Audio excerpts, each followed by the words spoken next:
Assalamualaikum warahmatullahi wabarakatuh. Salam bahagia Bapak dan Ibu guru hebat. Perkenalkan, saya Erviana Pramitasari, CGP Angkatan 10 dari Kabupaten Sleman. Video ini berisi aksi nyata budaya positif modul 1.4. Aksi nyata berupa diseminasi budaya positif di SD Negeri Kalasan 1 pada hari Jumat 7 Juni 2024.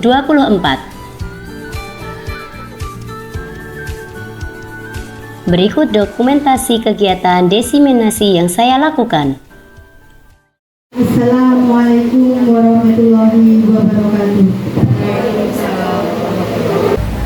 Alhamdulillahirrahmanirrahim. Puji syukur marilah kita panjatkan kepada Allah Subhanahu wa Ta'ala yang telah memberikan banyak limpahan rahmat dan karunia-Nya kepada kita semua, sehingga pada pagi hari yang sudah mulai panas ini kita masih diberikan kesehatan, nikmat iman sehat, sehingga masih bisa berkumpul dalam acara diseminasi budaya positif yang nanti akan disampaikan oleh Ibu Erviana Pramitasari sebagai CGP Angkatan 10. Bapak Ibu yang kami hormati, seperti undangan yang telah Bapak Ibu terima, bahwa pada pagi hari ini kita akan mengikuti diseminasi budaya positif yang merupakan salah satu rangkaian tugas dari Ibu Erviana Pramitasari sebagai CGP Angkatan 10 ini. Maka dari itu Bapak Ibu mohon izin untuk menyampaikan susunan acara pada pagi hari ini. Untuk acara yang pertama adalah pembukaan, yang kedua sambutan dari Kepala SD Negeri Kalasan 1, selanjutnya acara inti, dan yang terakhir adalah penutup. Bapak Ibu yang kami hormati, acara yang pertama adalah pembukaan. Marilah kita buka acara pada pagi hari ini dengan bacaan basmalah bersama-sama. Bismillahirrahmanirrahim. Semoga dengan bacaan tadi acara kita pada pagi hari ini dapat berlangsung dengan lancar, dapat bermanfaat untuk kita semuanya, memberi tambahan ilmu, tambahan pengalaman, dan memberikan motivasi juga kepada kita semua yang nanti pada akhirnya bisa tergerakkan, bisa mengikuti jejak Ibu Erviana untuk ikut serta dalam kegiatan CGP Angkatan selanjutnya. Bapak Ibu, untuk acara selanjutnya yaitu sambutan dari Kepala SD Negeri Kalasan 1 kepada Ibu Supriyati Handayani, dipersilakan. Assalamualaikum warahmatullahi wabarakatuh. Yang saya hormati Ibu Erviana Pramitasari selaku narasumber dalam kegiatan hari ini. Yang saya hormati Bapak Ibu Guru beserta karyawan-karyawati SD Negeri Kalasan 1. Pertama-tama marilah kita panjatkan puji dan syukur kehadirat Ilahi Rabbi atas limpahan rahmat yang diberikan kepada kita semua, hingga sampai saat ini kita masih diberikan kesempatan, kesehatan untuk mengikuti kegiatan diseminasi budaya positif.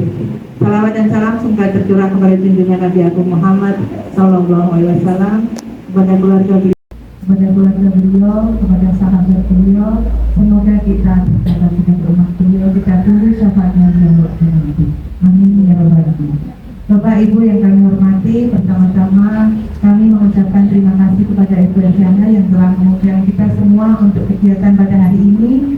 Dan ini sangat bermanfaat untuk kita semua, untuk mengembangkan kompetensi kita semua. Apapun nanti yang disampaikan oleh narasumber Ibu Erviana, maka kita simak, kita ikuti, dan kita implementasikan dalam ketugasan kita, baik itu kedinasan secara kedinasan maupun ini bisa diterapkan di kehidupan kita di masyarakat. Untuk selanjutnya kepada Ibu Erviana nanti sudah saatnya untuk menyampaikan materi, kami persilakan dan kami ucapkan terima kasih. Mungkin itu Bapak Ibu yang dapat kami sampaikan. Dan kegiatan ini semoga bisa memotivasi Bapak Ibu yang masih banyak kesempatan untuk mengikuti program-program dari pemerintah yang nanti akan meningkatkan profesi atau karir Bapak Ibu sekalian. Mungkin itu yang dapat kami sampaikan, ada kekurangannya mohon maaf. Bila taufiq wal hidayah. Wassalamualaikum warahmatullahi wabarakatuh.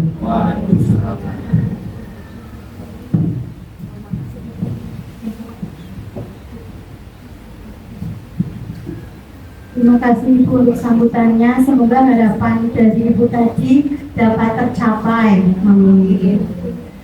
Baiklah Bapak Ibu, untuk selanjutnya kita sampai pada acara inti. Pada acara inti diseminasi budaya positif yang nanti akan disampaikan oleh Ibu Erviana Pramitasari. Nanti dapat kita ikuti dengan seksama. Nanti dibuka sesi tanya jawab juga Bu. Ya. Nanti dibuka sesi tanya jawab juga, jadi nanti monggo dapat diikuti dengan seksama semaksimal mungkin agar menambah wawasan kita bersama, dapat meningkatkan kinerja kita bersama. Langsung saja kepada Ibu Erviana Pramitasari, dipersilakan. Warahmatullahi wabarakatuh. Terima kasih pada Bapak Ibu Guru dan karyawan SD Negeri Kalasan 1 yang telah menyempatkan menghadiri undangan diseminasi budaya positif yang menjadi salah satu tugas saya sebagai calon guru penggerak di angkatan 10 ini.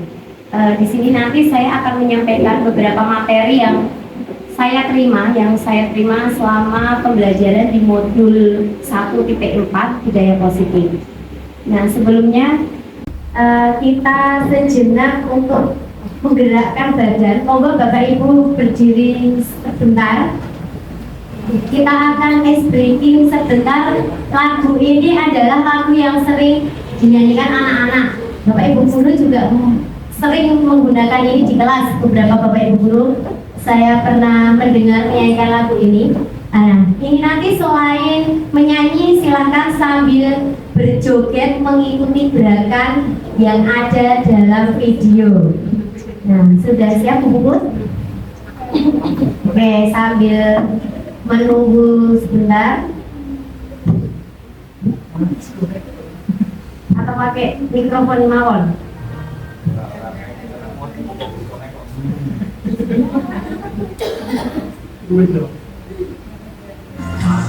Ya, monggo. Menggapai bintang, Tangan kesambi burung yang terbang.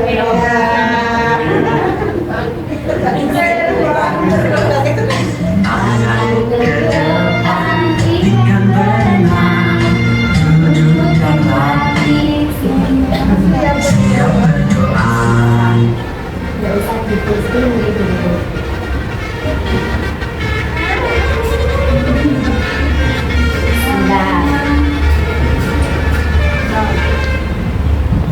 Tangan ke atas, menggapai bintang, tangan ke samping. Oke, kita manual aja nih. Kan sudah hafal lah Bapak Ibu. Tangan ke atas, menggapai bintang, Tangan ke samping burung yang terbang. Tangan ke depan ikan berenang. Ayo semua duduk yang tenang. Kita putar-putar, tangan diputar. Gulung-gulung, tangan digulung. Ular melingkar di pagar bundar. 1, 2, 3, 4, siap berdoa. 1 jari kananku, 1 jari kiriku, gabung menjadi 2, ku buat jembatan panjang. 2 jari kanan, 2 jari kiri, ku gabung menjadi 4, ku buat kamera cekrek. 3 jari kanan, 3 jari kiri, ku gabung menjadi 6, ku buat menara tinggi. 4 jari kanan, 4 jari kiri, ku gabung menjadi 8, ku buat telinga kelinci. 5 jari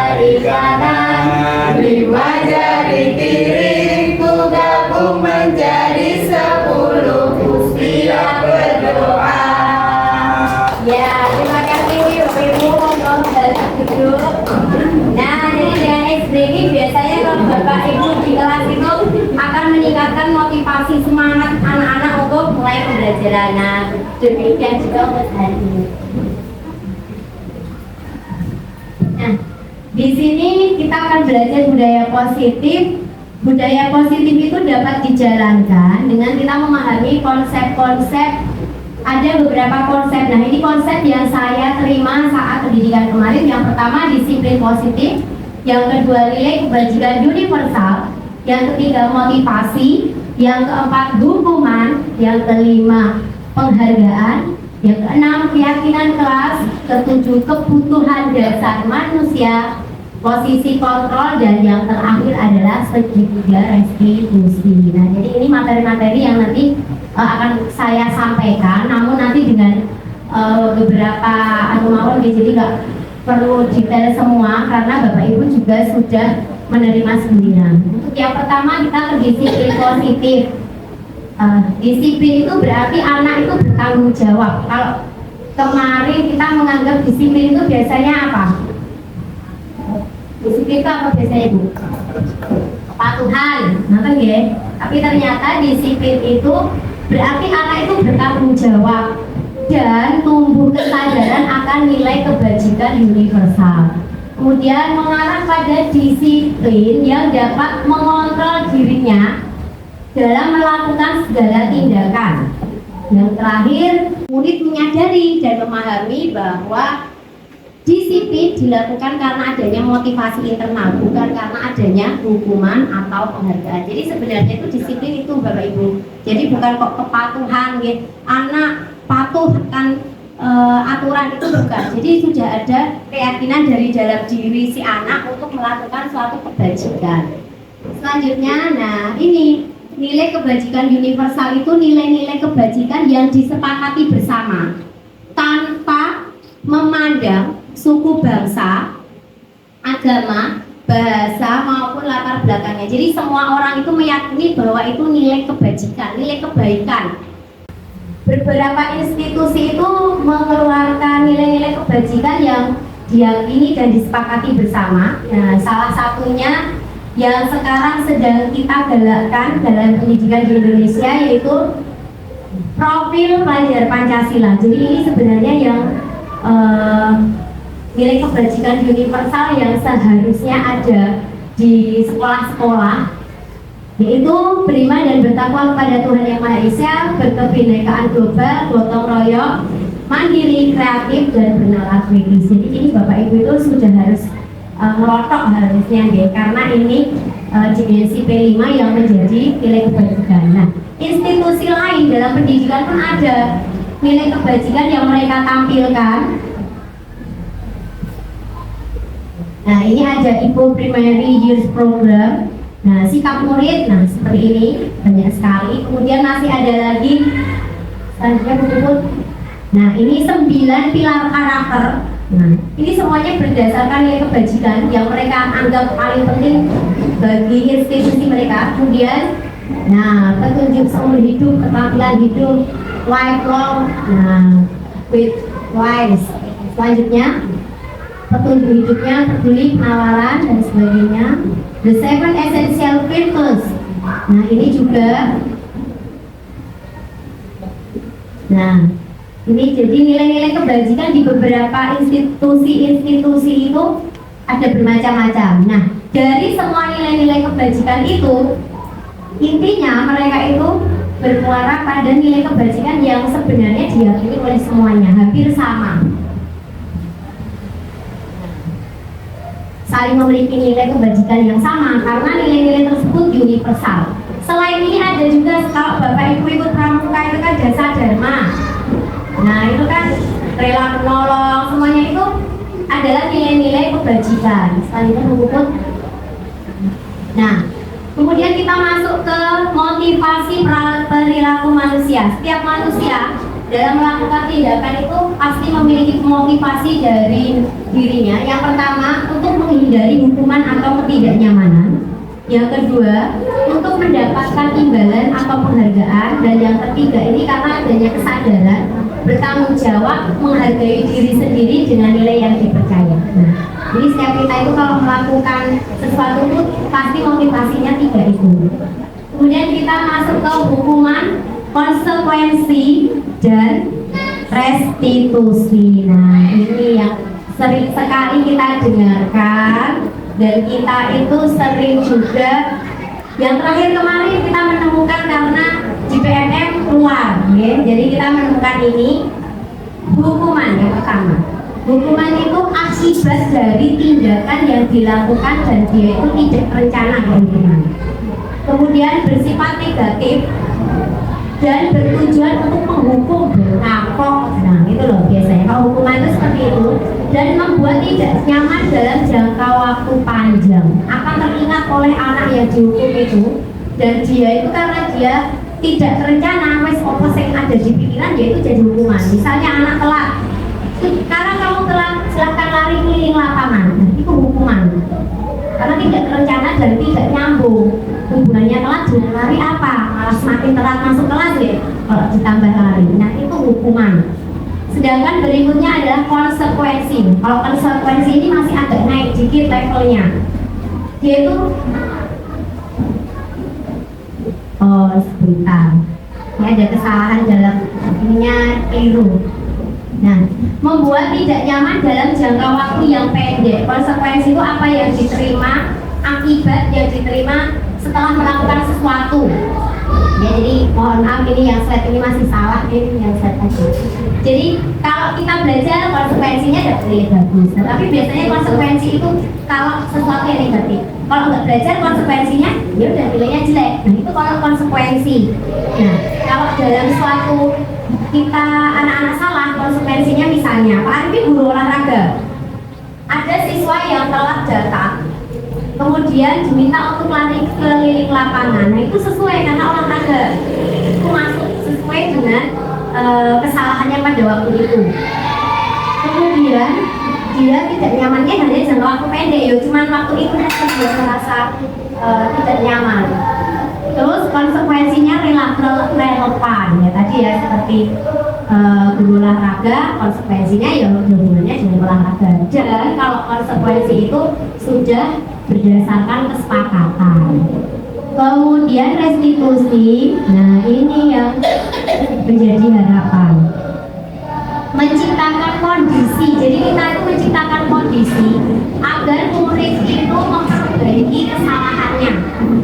Jadi kita itu malah tidak kok nyalahin atau seperti apa tidak, tapi kita menciptakan kondisi agar murid memperbaiki kesalahan, memulihkan diri murid setelah berbuat salah, kemudian kembali ke kelompok dengan karakter yang lebih kuat. Tadi dia misalnya telah tadi ya, kalau dia dapat hukuman pasti kelompok dia masih ya. Tapi kalau restitusi dia akan kembali ke kelompok dengan karakter yang lebih kuat. Oh, aku salah, ya saya mau perbaiki dan saya masuk ke kelas itu dan seperti itu. Nah, itu restitusi. Sekarang saya mau bertanya Bapak Ibu, di SD Negeri Kalasan 1 setiap hari Senin, jika ada siswa yang tidak menggunakan atribut upacara, kita letakkan di panggung menghadap ke timur. Menurut penjelasan ini tadi, yang kita lakukan sebagai pendidik itu menghukum, melakukan konsekuensi atau adalah restitusi.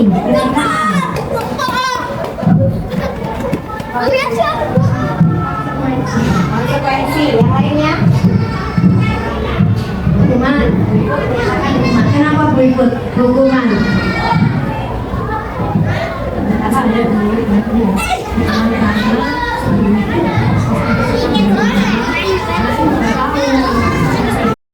Tahu jadi tiba-tiba kamu buat tapi kamu di sana, jadi karena itu tahunya saat itu bukan karena belum ada kesepakatan atau aturan tertulis sebelumnya yang menyatakan konsekuensi. Pak Izul, kenapa itu konsekuensi Pak? Konsekuensi karena sudah membuat aturan di sekolah, tapi otomatis dilakukan. Gimana konsekuensi? Konsekuensinya kan tidak pakai atribut. Jadi ada murid di sini. Ya. Jadi yang kita lakukan antara hukuman atau konsekuensi dan restitusi belum masuk. Berarti apa?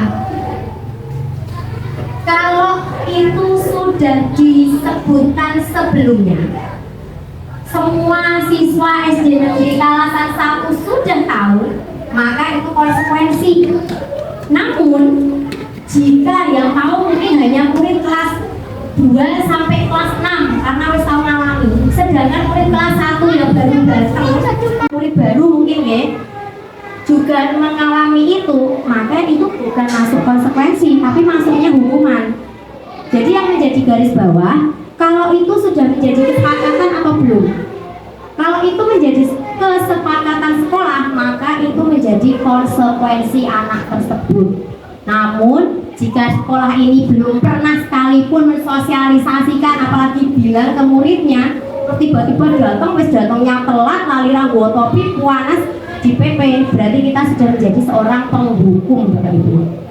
Nah ini yang diharapkan tidak terjadi di dunia pendidikan. Jadi segala sesuatu yang kita berikan setidaknya sudah disosialisasikan terlebih dahulu. Nah yang diharapkan itu restitusi. Nah nanti seperti apa restitusi akan ada pembahasan berikutnya. Nah kita sekarang masuk ke penghargaan. Menurut pakar pendidikan, jadi ini menurut pakar pendidikan, penghargaan itu sebenarnya bukan penghargaan, namun adalah hukuman yang terselubung. Mengapa dia itu menjadi hukuman yang terselubung? Menurut Alfikon, itu seorang ahli pendidikan, beliau itu melakukan riset terhadap beberapa siswa yang memperoleh penghargaan alias hadiah. Mungkin kalau di tempat kita bintang atau hadiah lain ya. Nah itu ternyata tindakan memberikan penghargaan itu nilainya sama dengan menghukum seseorang. Jadi yang saat pembelajaran kemarin saya memperoleh materi ini, saya sangat seperti terbuka matanya karena saya melakukan itu. Saya memberikan hadiah jelas di akhir.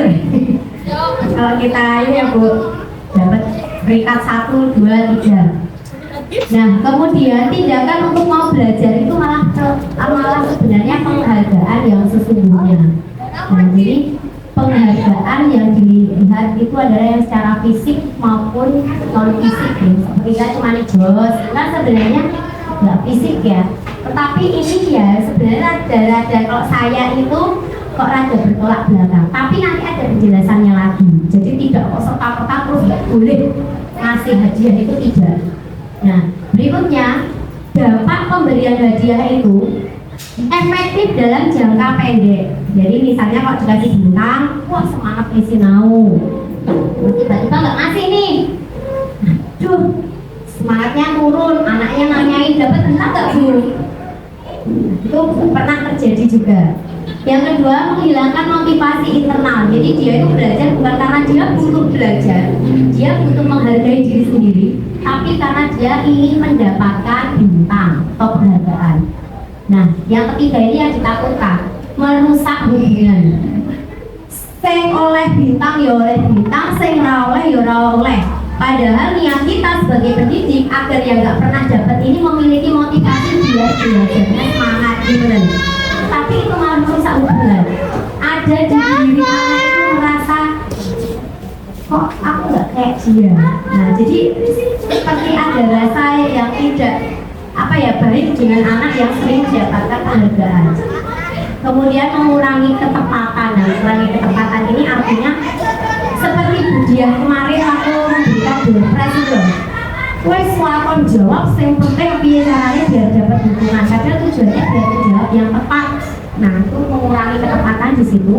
Kemudian yang terakhir ini penghargaan itu menghukum, artinya bagi anak-anak yang tidak pernah mendapatkan itu dia merasa, oh aku cek so, aku tuh memang anak yang nggak mampu, oh aku nggak pernah dapat bintang dari guruku. Nah itu, jadi menurut Kon tadi ini dampak negatifnya berarti. Nah kemudian kemarin waktu elaborasi pemahaman Ini jadi penjelasan lagi, bukan berarti kok langsung kita tuh tidak boleh diapresiasi, bukan. Boleh, sangat boleh kita tuh menghargai seseorang dan apresiasi itu sangat boleh. Tetapi kalau hadiah itu sudah kita tunjukkan dulu itu ya nggak boleh. Kamu nanti dapat bintang loh kalau jawab. Nah itu yang tidak diperbolehkan. Jadi sudah ini. Ya nanti kalau kamu bisa meraih nilai 100 tak jajak PKB. Nah, walaupun sebenarnya tujuan kita ben anak termotivasi, betul. Memang anak termotivasi, tapi tidak motivasi internal, tapi motivasi internal. Kalau memberikan seperti itu, jadi kalau kita memberikan sudahnya dan tidak sering-sering namanya itu bukan menjadi sebuah penghargaan atau hadiah yang sudah diminati. Jadi di sini ya, jadi maksudnya tidak boleh itu yang seperti itu. Jadi misalnya kami anak-anak kami udah lulus berselangungan, mereka nggak tahu mau dapat hadiah, kita ngasih yang misalnya. Dan karena setelah ini kan sudah tidak ada kompetisi lagi, mau udah pindah lagi ke jenjang berikutnya. Jadi aman lah dengan hadiah seperti itu. Tapi kalau setiap hari,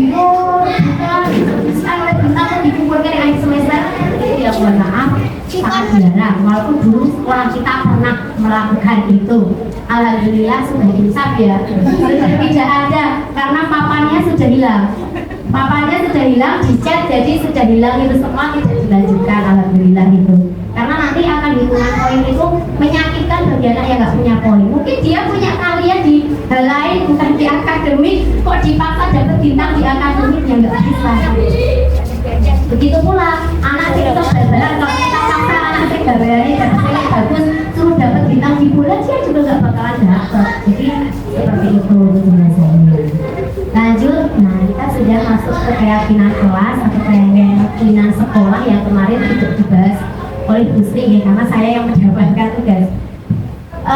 Keyakinan kelas ini merupakan nilai kebajikan universal yang tadi sudah saya sampaikan di depan, dan dia diyakini oleh seluruh warga sekolah atau kelas. Jadi bisa berbeda antara kelas 6A dan 6B, kelas 1 dan kelas 5 itu bisa berbeda. Keyakinan kelas merupakan kesepakatan yang terbentuk, nah ini yang menjadi poin utama, antara guru dan siswa. Bukan hanya panjenengan ingin murid saya yang seperti ini tidak, tapi siswanya, muridnya ditanyakan mau keyakinan kelas yang seperti apa yang kita gunakan. Nah ini kemudian berupa pernyataan universal yang mudah diingat, karena anak-anak kita sudah terlalu berat mengingat pelajaran mungkin ya. Nah, keyakinan kelas ini diupayakan menggunakan kalimat-kalimat yang ini mudah diingat. Itu keyakinan kelas. Selanjutnya, nah, mengapa keyakinan kelas kok bukan peraturan kelas atau sekolah? Nah, ini yang akan kita bahas. Saya punya pertanyaan seperti ini Bapak Ibu. Gunakan helm saat mengendarai kendaraan roda 2. Kira-kira itu keyakinan atau aturan? Aturan, ya jelas itu aturan. Nah, peraturan atau keyakinan jelas itu peraturan. Kenapa? Karena ya nilai kebajikan yang kita yakini dalam peraturan ini apa? Ada nilai kebajikannya loh ini. Kenapa Bapak Ibu? Kan ada keselamatan. Ya, betul Bu Hartini. Kita boleh kasih applause kalau kayak gini? Boleh, karena tadi saya nggak menjanjikan sebelumnya. Kasih applause buat Bu Hartini. Ya, nilai kebajikannya ada, keyakinannya adalah keselamatan. Nilai kebajikan yang diyakini adalah keselamatan atau keamanan. Nah, jadi kita bisa membedakan mana peraturan, mana keyakinan. Kalau ini mau kita rubah menjadi keyakinan, pripun kalimatnya di jalan-jalan, mungkin Bapak Ibu pernah lihat gunakan helm, nah kan peraturan. Kalau menjadi sebuah keyakinan kalimatnya pripun?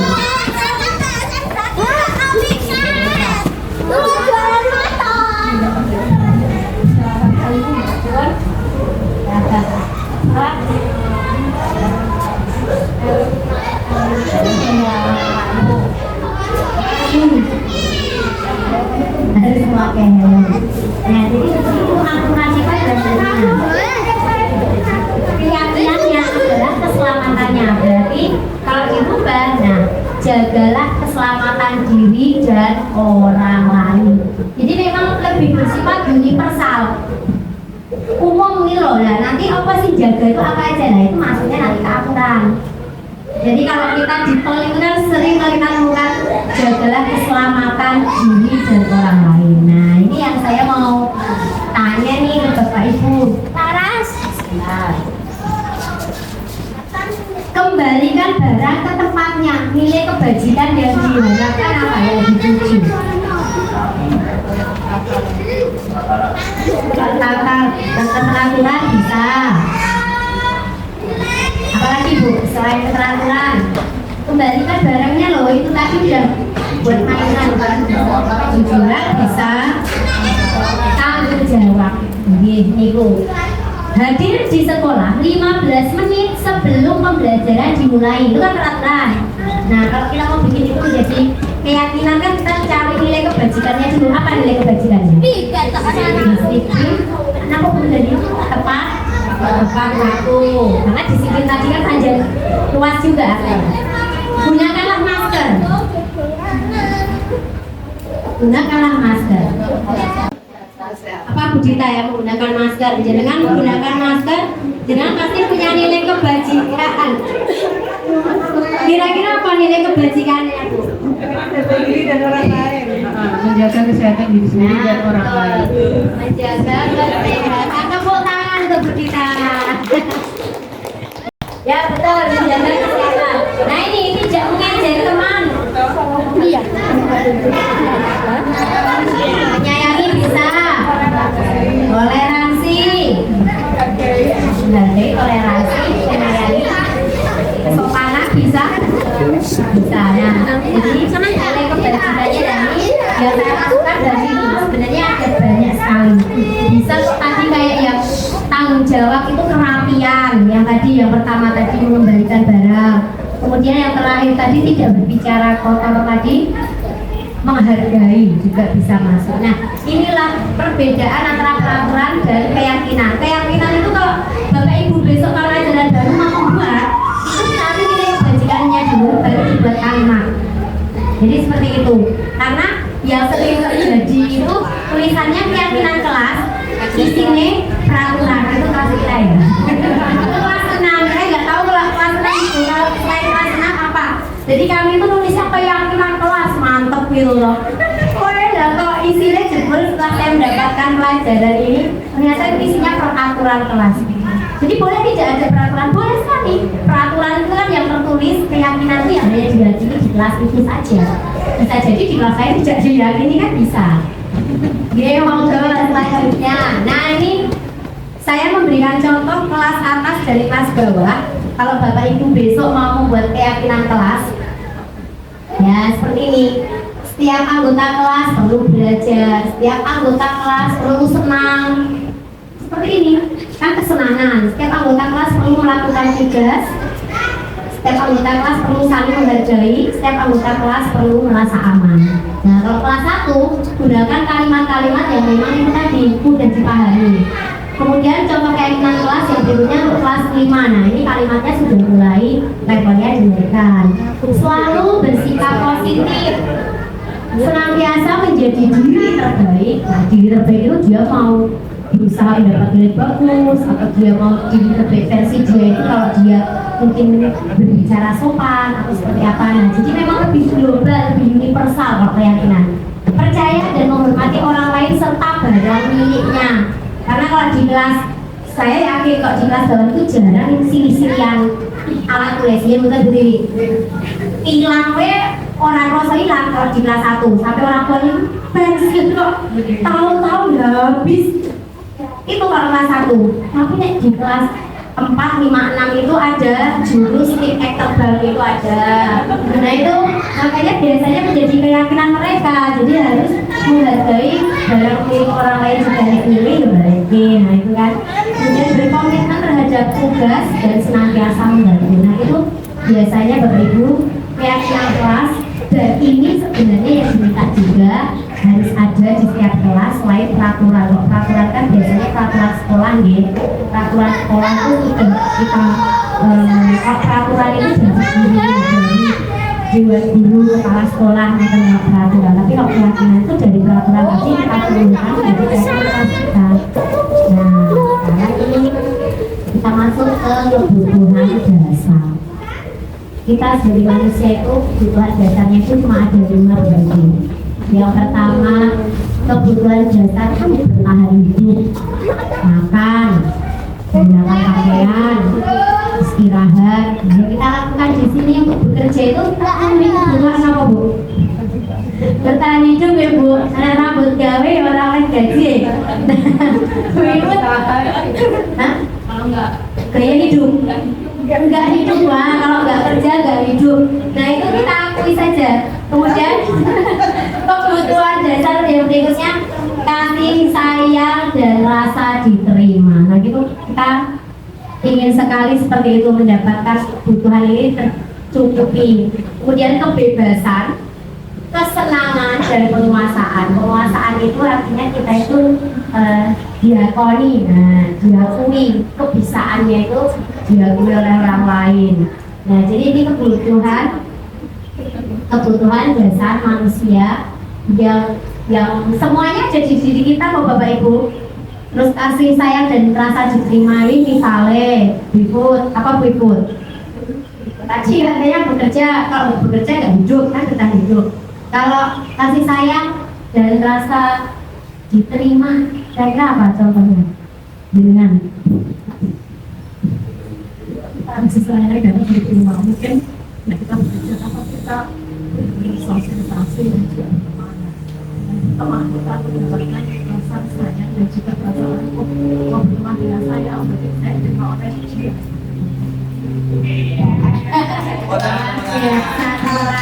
Ya itu Bu, jadi kita tuh pasti punya rasa kok kayak kok bersentuh aku ya, mesti ono rasa apa ya salah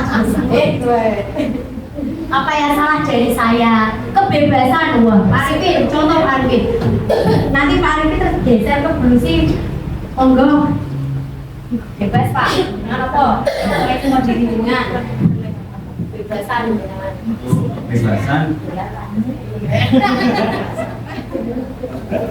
ya kita bebas memilih jalan hidup kita. Kita bebas untuk memilih mana yang baik, mana yang buruk, tapi ya jangan dipilih yang buruk karena merugikan orang lain dan merugikan diri. Jadi kita pilih yang baik aja, tapi kan boleh pilih A, B, C, D untuk melakukan kehidupan kita di sini. Ya, terima kasih Pak Arifin, tepuk tangan untuk Pak Arifin. Jadi kita bebas menentukan jalan hidup kita ya, pilihan kita. Kalau di pembelajaran, kalau ke anak-anak itu kebebasan yang kita bisa akomodir nopo kira-kira.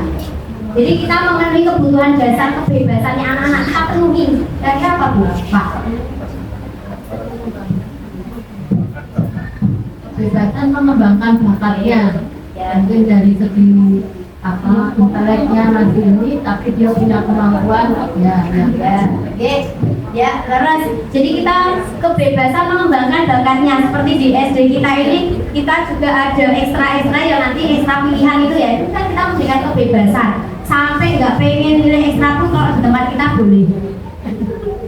Saking bebasnya nih kok, sampai nggak ikut ekstra satu pun boleh, wes. Kemudian kesenangan jelas ya, dan yang terakhir penguasaan. Kita baca Bu. Nah ini karena anak-anak kita itu juga memiliki kebutuhan dasar, maka pasti ada kalanya anak-anak kita itu menurut kita mereka melanggar aturan. Nah, saat anak-anak itu melanggar aturan itu berarti ada kebutuhan dasar yang tidak dipenuhi. Contoh mawon ini, kalau maling ini biasanya maling karena dia nggak punya uang, gitu, karena dia ingin memenuhi kebutuhan bertahan hidup. Nah, anak-anak kita pun seandainya mereka melakukan kesalahan, mereka juga ada kebutuhan dasar yang tidak diterima atau yang ingin mereka capai. Nah, kalau kita menjadi guru, ada murid-murid yang melanggar aturan, maka kita harus memposisikan dia dalam posisi kontrol guru yang pertama, apakah kita guru yang pemarah? Apa itu lagu Dino? Ya Mbak Pun, contohkan mungkin bisa ini. Jangan. Apakah membuat rasa bersalah? Ya ampun, apa nggak ngesake sama bu guru toh? Kamu itu loh, bu guru itu jangan rangke ngasih koyong ini. Terus apakah posisinya sebagai teman? Kamu nggak bisa toh? Dan nanti tak ajarin caranya ya. Iya. Jadi kita yang menyelesaikan masalahnya kan. Apakah sebagai pemantau? Oh, kamu itu telatnya 5 menit, berarti nanti 5 menit mundurnya ya. Nanti ngerjain tugas 5 menit, jadi nggak istirahat 5 menit. Nah ini kesel ini ibu, mantau terus nanti dulu. Ya ini posisi yang ideal, yang diidam-idamkan itu sebagai manajer. Nah, ini yang nanti kita akan mengarahkan cara memperbaikinya. Nah, inilah segitiga restitusi yang beberapa waktu terakhir terngiang-ngiang di telinga Bapak Ibu semua. Jadi kalau kita itu ada murid yang melakukan kesalahan, penyelesaiannya kita tidak perlu dengan pemarah tadi, tidak perlu dengan merasa tidak membuat merasa bersalah, tidak bisa sebagai teman ataupun pemantau. Kita paling enak di posisi manajer, karena nanti kita bisa menjalankan segitiga restitusi. Guru dalam posisi kontrol sebagai manajer berupaya menyelesaikan permasalahan menggunakan segitiga restitusi.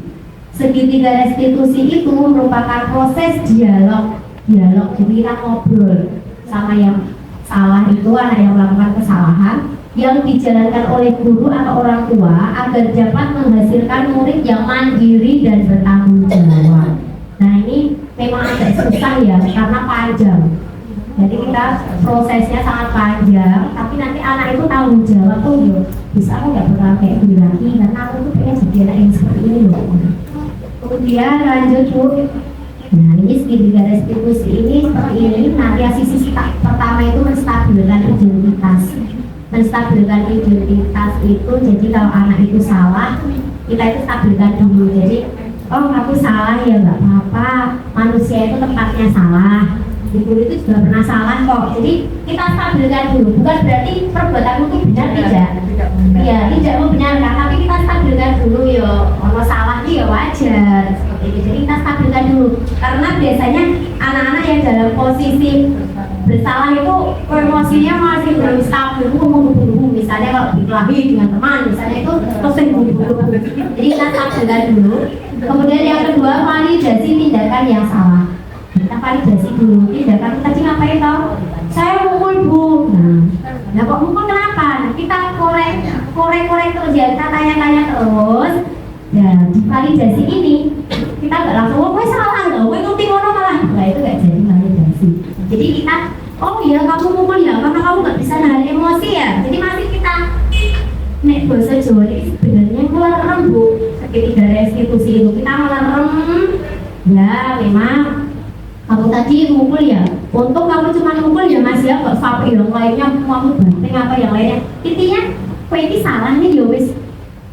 Untung mau nasi tekan ini, untung tekan sing liyane. Nah itu divalidasi kesalahannya dia tuh oh kamu mukul ya. Dan anak itu akan jujur, dia berusaha mukul. Di situ saya gini kita validasi. Nah yang terakhir ini menanyakan keyakinan. Keyakinan itu kalau kita sudah punya keyakinan kelas ya kita tanyakan aja keyakinan kelas apa, yang kamu langgar apa. Kalau belum punya keyakinan kelas berarti keyakinan kebajikan, nilai kebajikan aja. Kita nggak punya keyakinan kelas ya, nilai kebajikan yang kamu rasa kamu langgar apa. Oh ya Bu, saya tidak menghormati atau kalau saya dia merusak berat teman yang terima Bu, berarti tidak mengembalikan dengan baik atau mengambil hak orang lain. Nah itu nanti kita menanyakan keyakinan. Nah dari situ baru kita tanyakan juga terus kamu mau seperti apa. Nah nanti anak itu akan menyatakan sendiri kok, menyampaikan sendiri keinginannya. Nah itu segitiga restitusi. Menurut saya Bapak Ibu pasti juga sudah sering kok melakukan ini, tapi baru tahu istilahnya saja menurut saya. Karena kita itu melakukan itu nggak langsung disalahkan langsung apa ini kok enggak, pasti kita menanyakan dulu, ngelarang dulu, terus nanti terus telepon gitu Bu. Nah kita itu melakukan, nah semakin kita paham sekarang bahwa yang Bapak Ibu lakukan itu ternyata melakukan restitusi. Nah restitusi itu ada 3 sisi, makanya segitiga restitusi. Nah berikutnya, nah ini kemarin saya itu penerapan segitiga restitusi, tapi ini semoga bisa jiplek ya, nggak kayak tadi.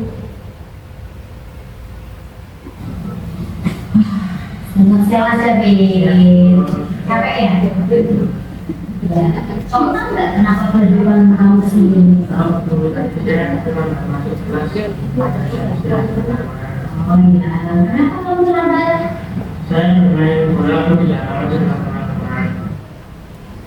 Pak, sebentar. Di sini aja. Oke. Iya. Kamu senang? Senang sekali ya. Terus, saking senangnya? Saya sambil waktu berarti saya sampai ya dengan masuk kelas. Iya. Pakai teknik aja Bu. Kayaknya harus tersambung ini. Nah, Mas, saya bisa. Kamu boleh bermain bebas ya, itu boleh sampai kamu bisa meluapkan segala kecapean di kelas. Kamu boleh sekali seperti itu. Tapi tadi kamu malah ingin stabilkan identitas ya. Jadi karena itu salah sebenarnya, maksudnya lambat. Maaf ya Bu, ya tidak. Iya Mas, jadi setiap orang itu pasti punya kesalahan. Jadi tidak hanya Mas Hendra yang punya kesalahan, semua orang pasti pernah melakukan kesalahan. Guru juga pernah melakukan kesalahan. Ya Bu. Jadi setelah kamu tahu kalau kamu itu terlambat tadi masuk ke kelas, terus apa yang kamu lakukan? Saya langsung dari bermain sudah ingin berkali kencang masuk ke kelas. Oh lari kencang, kamu nggak boleh kali dulu. Bagus sekali, jadi setelah kamu tahu apa yang menjadi kesalahan kamu tidak lanjutkan lagi, kamu sudah tidak mengambil kali, kamu langsung masuk ke kelas. Tadi cuci tangan dulu masuk kelas. Enggak, lupa pakai lupa tangan sih, bagus sekali. Berarti kamu sudah menyadari kesalahan kamu. Ya Mas David, yang tadi Mas David lakukan itu sesuai dengan keyakinan kelas kita tidak? Tidak, kira-kira apa yang tidak sesuai dengan keyakinan kelas kita? Tidak teman-teman. Tidak tepat waktu. Berarti Mas David tadi tepat waktu tidak tepat waktu ya. Oke, berarti Mas David meyakini kalau tadi tidak tepat waktu. Mas David yakin tidak kalau tepat waktu itu penting? Jadi juga Bu, kita harus selalu tepat waktu. Iya, kalau kita tepat waktu kita akan melakukan segala sesuatu tidak tergesa-gesa. Terus Mas David kira-kira mau memperbaiki ini tidak? Iya, memperbaiki.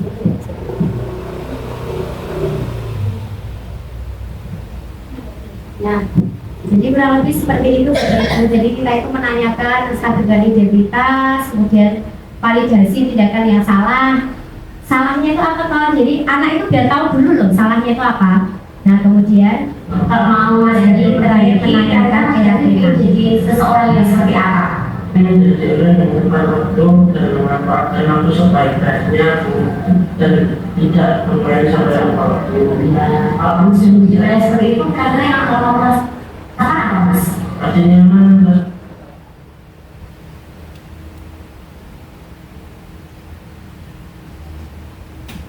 Ya, sudah itu aja Bu sepertinya.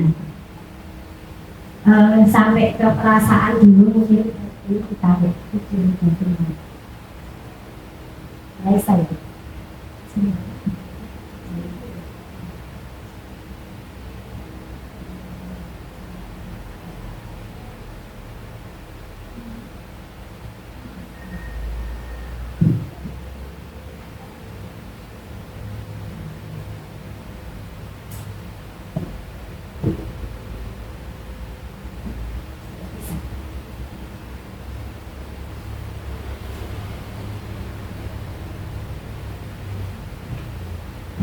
Yang nggak mau selesai ya Mas, jadi kalau kita ada apa-apa kita nggak mau selesai, kita bisa apa-apa kita nggak mau selesai, kita bisa mendapat baik-baiknya, jangan sekali lagi.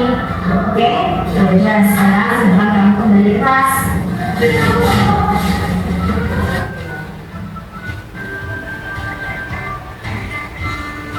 Nama saya dari kelas 6. Perasaan saya setelah berdiskusi dengan Bu Andri sangat senang. Saya bisa menyampaikan mengapa saya terlambat masuk ke kelas. Bu Andri tidak menghukum saya. Bu Andri meminta saya memikirkan cara untuk memperbaiki kesalahan yang saya lakukan. Saya akan berubah menjadi seseorang yang selalu tepat waktu dan memanfaatkan waktu yang saya miliki sebaik-baiknya. Nah itu Bapak Ibu, jadi kemarin itu saya kebetulan juga dapat tugas untuk mempraktekkan segitiga restitusi. Yang kemarin ada 2 kasus ya, jadi satunya itu dengan Andra dan satunya dengan Mas Gavin ini. Saya mencoba untuk menyelesaikan permasalahan menggunakan segitiga restitusi. Nah, berikutnya Bapak Ibu bisa menerapkan ini di kelas Bapak Ibu. Jadi agar anak itu nanti setelah selesai, setelah ketemu dengan Bapak Ibu akan kembali ke kelas, dia itu sudah plong, sudah lega, dia tidak ada rasa dimarahi dan dia harus menjadi orang yang seperti apa itu dia sudah ada keyakinan. Itu mungkin tentang penerapan segitiga restitusi, dan yang menjadi bahan materi terakhir saya sudah terakhir Puput sudah selesai. Terima kasih. Semoga diseminasi budaya positif yang saya sampaikan ini bermanfaat dan semoga dapat diterapkan di sekolah kita nih Bapak Ibu, karena harus memang selalu menjadi baik dan lebih baik.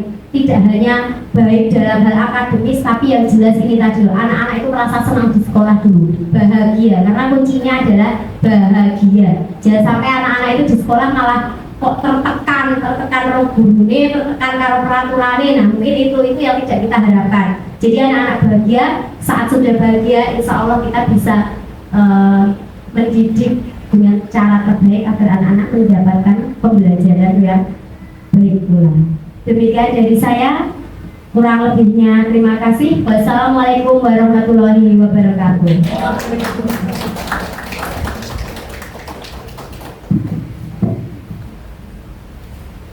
Alhamdulillah, benar-benar luar biasa sekali ya Bapak Ibu. Boleh berikan aplaus sekali lagi untuk Bu Elvia Antasari. Alhamdulillah, materi yang kita dapatkan pada pagi hari menjelang siang ini benar-benar isinya mantap ya Bapak Ibu. Daging nih caranya nih, isinya daging semua. Nah, dari situ tadi kita bisa melihat bahwa budaya positif itu erat kaitannya dengan motivasi internal ya Bu ya. Dengan motivasi internal yang tentunya dapat muncul itu berkaitan erat dengan keyakinan kita. Jadi motivasi internal nanti bisa memunculkan keyakinan dan akhirnya tumbuh budaya positif itu tadi. Ada sesuatu. Demikian Bapak Ibu rangkaian demi rangkaian yang kita telah lalui pada pagi hari menjelang siang ini. Sebelum kita tutup berpantun sebentar ya Bapak Ibu. Tadi itu di samping saya Pak Wahyu, saya terus teringat pantun. Ya, pantun sebentar ya. Hari ini hari Jumat, kita pulang pukul 2. Semoga bermanfaat ilmu yang telah kita terima. Bapak Ibu, sebelum mengakhiri acara kita pada hari ini, marilah sejenak kita berdoa. Semoga apa yang telah kita lalui pada hari ini tentunya banyak manfaatnya, menambah banyak motivasi pada diri kita, kemudian nanti juga memberikan dampak positif juga kepada pandangan kita terhadap pendidikan yang memang seharusnya pendidikan itu memanusiakan manusia. Seperti itu, berdoa menurut keyakinan kita masing-masing, berdoa dipersilahkan.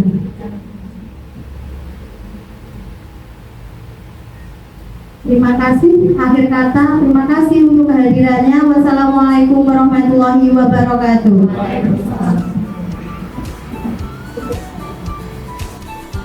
Demikian video aksi nyata dari saya, semoga bermanfaat. Terima kasih. Wassalamualaikum warahmatullahi wabarakatuh.